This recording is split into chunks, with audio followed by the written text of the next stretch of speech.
मैं आपसे एक ऑनेस्ट क्वेश्चन पूछना चाहती हूँ। अगर आज आप कोचिंग स्टार्ट कर रहे होते तो कल सिर्फ नर्सरी से 5th तक के स्टूडेंट की एडमिशन लेना पसंद करते या उनसे पढ़ाना शुरू कर देते, या फिर सोचते नहीं मुझे तो सिर्फ 9, 10th या 11, 12th पढ़ानी है। और अगर आप ऐसा सोचते हो तो शायद आप कोचिंग शुरू होने से पहले ही एक बहुत बड़ी मिस्टेक कर रहे हो, क्योंकि बहुत सारे नए टीचर्स स्टूडेंट की कमी की वजह से नहीं, अपनी चॉइस की वजह से स्ट्रगल करते हैं। उन्हें लगता है छोटे बच्चे पढ़ाने में मजा नहीं आता, कोई रिस्पेक्ट भी नहीं मिलती, इनकम भी कम होगी, मैं वेट कर लेता हूँ, जब बड़े स्टूडेंट्स आएंगे तब कोचिंग प्रॉपर्ली स्टार्ट करूंगा। लेकिन क्या रियलिटी भी ऐसी है, या हम सिर्फ अजम्पशंस पर डिसीजन ले रहे होते हैं? आज की वीडियो में हम ये डिसाइड नहीं करेंगे कि छोटे बच्चे अच्छे होते हैं या बड़े। हम बात करेंगे एक नए कोचिंग टीचर को शुरुआत किस अप्रोच से करनी चाहिए, क्योंकि कभी कभी हम जिस स्टूडेंट का वेट कर रहे होते हैं ना, उसी वेट की वजह से हमारी कोचिंग की ग्रोथ रुक जाती है। सबसे पहले मैं आपसे एक क्वेश्चन पूछना चाहती हूँ, आप कोचिंग स्टार्ट क्यों कर रहे हो? सिर्फ इसलिए कि आपको सिर्फ सीनियर क्लासेस पढ़ानी पसंद है, या इसीलिए कि आप एक सक्सेसफुल कोचिंग बिल्ड करना चाहते हो? दोनों में बहुत डिफरेंस है और यहीं से पहली मिसअंडरस्टैंडिंग शुरू हो जाती है। बहुत टीचर्स अपनी प्रेफरेंस को बिजनेस स्ट्रेटेजी बना देते हैं। उन्हें लगता है मुझे क्लास 10th पढ़ानी पसंद है तो मैं सिर्फ क्लास 10th ही लूंगी, मुझे बोर्ड का एक्सपीरियंस है तो मैं सिर्फ बोर्ड ही पढ़ाऊंगी। सुनने में ये डिसीजन लॉजिकल लगता है, लेकिन एक प्रैक्टिकल क्वेश्चन पूछिए, अगर आपके एरिया में आज सिर्फ क्लास 3rd, 4th और 5th के पेरेंट्स इंक्वायरी कर रहे हैं तो आप सबको मना कर देते हो, तो अगले महीने कोचिंग में कौन बैठेगा? एम्प्टी चेयर्स या सपने? रियलिटी ये है, कोचिंग शुरू करते वक्त आपके पास लग्जरी नहीं होती कि मार्केट को बोलो सिर्फ मेरी पसंद के स्टूडेंट्स भेजो। मार्केट आपकी प्रेफरेंस के हिसाब से नहीं चलती, आपको मार्केट को समझना पड़ता है। लेकिन इसका मतलब ये भी नहीं कि हर क्लास पढ़ाना कंपलसरी है। मैं ये बिल्कुल नहीं कह रही, मैं सिर्फ इतना कह रही हूं कि डिसीजन ईगो से मत लीजिए, डिसीजन स्ट्रेटेजी से लीजिए। मैंने बहुत टीचर्स देखे हैं जो 2 साल तक वेट करते रहे, अच्छा बैच आएगा, सीनियर स्टूडेंट्स आएंगे, बोर्ड्स का सीजन आएगा, और 2 साल बाद भी उनके पास कोचिंग से ज्यादा वेटिंग ही थी। दूसरी तरफ एक टीचर ने क्लास 2nd से शुरुआत की, फिर 3rd, फिर 5th, फिर उनकी बच्चों के बड़े भाई बहन आए, फिर रेफरेंस आए, और धीरे धीरे उसकी कोचिंग में सीनियर क्लासेस भी आ गई। डिफरेंस टीचिंग में नहीं था, डिफरेंस माइंडसेट में था। एक टीचर स्टूडेंट चूज कर रहा था, दूसरा टीचर ट्रस्ट बिल्ड कर रहा था। और कोचिंग सबसे पहले ट्रस्ट पर ग्रो करती है, सब्जेक्ट बाद में आता है। लेकिन अब मैं आपसे एक ऐसी बात शेयर करना चाहती हूं जो शायद बहुत कम टीचर्स नोटिस करते हैं। हम सब सीनियर क्लासेस की बात करते हैं, class 9th, 10th, 11th, 12th। क्यों? क्योंकि हमें लगता है यहीं से नाम बनेगा, यहीं से इनकम आएगी, यहीं से कोचिंग ग्रो करेगी। लेकिन एक बार उल्टा सोचिए, एक पेरेंट को अगर क्लास 3rd में आप पर ट्रस्ट हो गया तो क्या वो क्लास 4th में टीचर चेंज करेगा? शायद नहीं।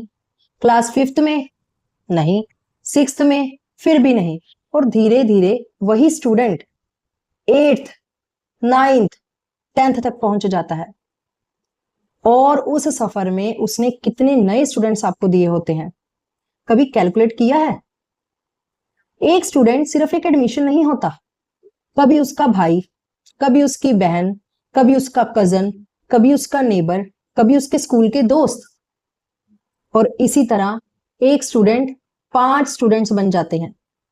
लेकिन ये सब तब होता है जब आप उस पहले स्टूडेंट को इंपॉर्टेंस देते हो।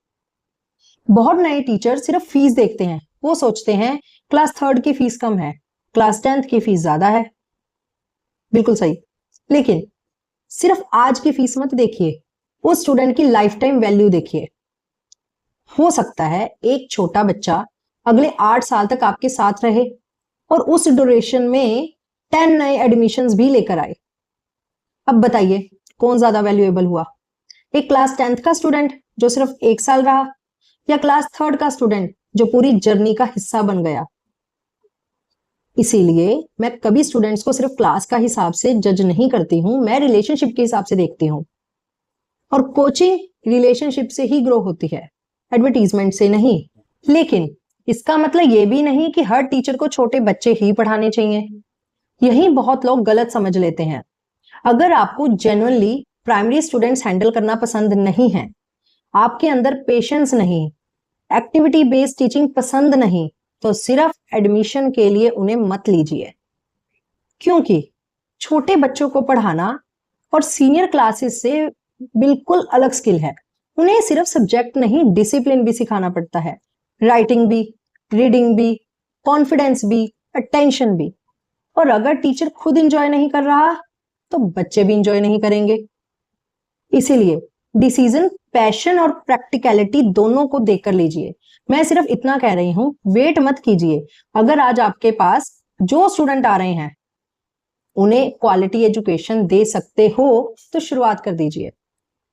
बहुत टीचर्स परफेक्ट टाइम का वेट करते करते 1 साल निकाल देते हैं, लेकिन कोचिंग में एक्सपीरियंस वेटिंग से नहीं आता, टीचिंग से आता है।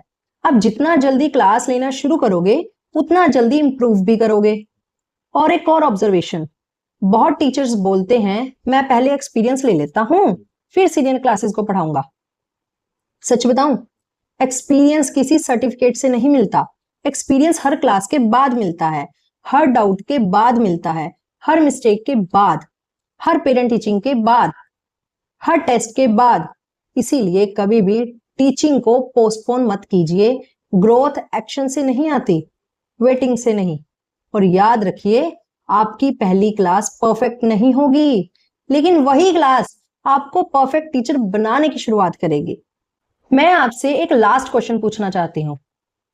अगर आज आपके कोचिंग सेंटर में सिर्फ 5 छोटे बच्चे पढ़ रहे हैं और सामने वाली कोचिंग में 10th के 25 स्टूडेंट्स बैठे हैं, तो क्या इसका मतलब वो कोचिंग आपसे ज्यादा सक्सेसफुल है?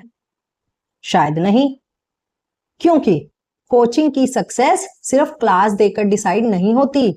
सक्सेस डिसाइड होती है डायरेक्शन से। आप किस डायरेक्शन में जा रहे हो, ये ज्यादा इंपॉर्टेंट है। बहुत टीचर्स कंपैरिजन करते रहते हैं, उसके पास 10th के स्टूडेंट्स हैं, मेरे पास सिर्फ प्राइमरी हैं। और इसी कंपैरिजन में वो अपनी ग्रोथ देखना ही भूल जाते हैं। एक बात हमेशा याद रखिए, हर बड़ा कोचिंग इंस्टीट्यूट कभी ना कभी छोटा ही था और हर सीनियर स्टूडेंट कभी प्राइमरी क्लास में भी था।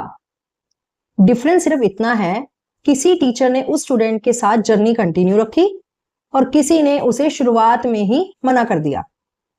मैं आज भी ये मानती हूं कि कोचिंग का सबसे बड़ा इन्वेस्टमेंट फर्नीचर नहीं होता, बोर्ड नहीं होता, एडवर्टीजमेंट भी नहीं होता। सबसे बड़ा इन्वेस्टमेंट ट्रस्ट होता है। और ट्रस्ट एक एक स्टूडेंट से बिल्ड होता है, ना कि एक ही दिन में 50 एडमिशन से। इसलिए अगर आज कोई पेरेंट आपके पास आता है और आप जेन्युइनली उस बच्चे को वैल्यू दे सकते हो, तो सिर्फ इसलिए मना मत कीजिए कि वो छोटी क्लास का है। और अगर आप सिर्फ सीनियर क्लासेस ही पढ़ाना चाहते हो तो भी वेट करते वक्त अपनी स्किल्स इंप्रूव कीजिए। डेमो वीडियोस बनाइए, नोट्स बनाइए, कंटेंट डालिए, लोकल अवेयरनेस बढ़ाइए। मतलब वेट पैसिव मत हो, वेट प्रोडक्टिव हो। क्योंकि जो टीचर वेट करते हुए भी इंप्रूव करता रहता है ना, उसके पास जब पहला सीनियर स्टूडेंट आता है तो वो रेडी होता है। और जो सिर्फ वेट करता रहता है, उसके पास स्टूडेंट आने के बाद भी कॉन्फिडेंस नहीं होता। इसीलिए आज की वीडियो का कंक्लूजन सिर्फ एक लाइन में है, स्टूडेंट की क्लास देकर डिसीजन मत लीजिए, अपनी लॉन्ग टर्म स्ट्रेटेजी देकर डिसीजन लीजिए। कभी कभी छोटा एडमिशन ही सबसे बड़ा टर्निंग पॉइंट बन जाता है। आज की वीडियो के बाद मैं आपसे एक ऑनेस्ट क्वेश्चन पूछना चाहती हूँ। अगर आज आप कोचिंग स्टार्ट करें तो आप क्या चूज करेंगे? ऑप्शन ए, सिर्फ सीनियर क्लासेस का वेट, या ऑप्शन 2, जो स्टूडेंट्स आज अवेलेबल है उससे शुरुआत। कमेंट में सिर्फ ए या बी लिखिए और अगर पॉसिबल हो एक लाइन में रीजन भी बताइए। मुझे देखना है टीचर्स इस टॉपिक को किस नजरिए से देखते हैं, और हो सकता है आपका आंसर किसी नए टीचर को सही डिसीजन लेने में हेल्प कर दे। अगर आप कोचिंग रियलिटी सीरीज का अगला एपिसोड मिस नहीं करना चाहते तो चैनल को सब्सक्राइब जरूर कीजिए। नेक्स्ट एपिसोड में हम बात करेंगे एक बैच में मैक्सिमम कितने स्टूडेंट्स होने चाहिए, 10 स्टूडेंट्स, 20, 30 या जितने एडमिशन मिले उतने ही ले लेने चाहिए। ये डिसीजन सिर्फ इनकम नहीं, आपकी टीचिंग क्वालिटी और कोचिंग की रेपुटेशन भी डिसाइड करता है। मिलते हैं अगले एपिसोड।